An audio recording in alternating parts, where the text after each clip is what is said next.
Have you ever left a conversation and realized you weren't really being yourself? You laughed a little louder, hid what was bothering you, agreed with something you didn't believe, and said, "I'm good," before the other person had even finished asking. People might know your sense of humor, your habits, and the version of you that shows up every day, but somehow they still don't know what you're actually thinking or how you really feel.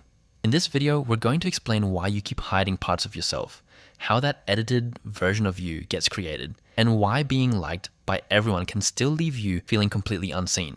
Everyone behaves a little differently depending on who they're around. You're not exactly the same with your friends, family, colleagues, or someone you've just met. The problem starts when you're not simply adjusting, you're constantly editing. Before you speak, you think about how it'll sound. Before you disagree, you wonder whether it'll create tension. Before you admit that something hurt, you decide it's easier to laugh it off. You become the version of yourself that keeps the interaction comfortable, not necessarily the version that's honest. Then you get home, the performance ends, and you replay everything you said.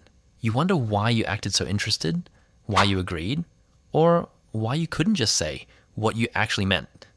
And after a while, you can be surrounded by people who genuinely like you while quietly wondering whether they'd still like you if you stopped performing. Most people don't hide themselves for no reason. At some point, the mask worked. Maybe being funny got you attention. Being agreeable helped you avoid conflict. Acting independent stopped people from seeing how much you needed them.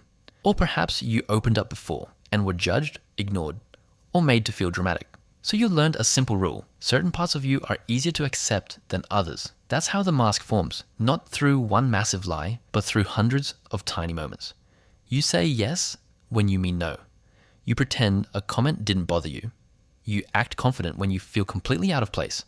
Eventually, people begin expecting that version of you, and breaking character starts to feel risky. If you're known as the funny one, being serious suddenly feels awkward. If you're the calm one, admitting you're overwhelmed feels like you're overreacting. If you're always there for everyone else, asking for help can feel selfish. So you keep playing the role because it's familiar and because it's already been accepted. But there's a cost. The more effort you put into managing how people see you, the less connected you feel to them. They might care about you deeply, but they can only connect with what you actually show them. And when your real feelings always stay hidden, attention doesn't feel like understanding. Compliments don't feel personal. Even closeness can feel strangely lonely. You're with people, but part of you is still standing outside the interaction, watching and managing everything. The answer isn't to suddenly tell everyone your deepest secrets. Being authentic doesn't mean having no boundaries. It means making fewer unnecessary edits.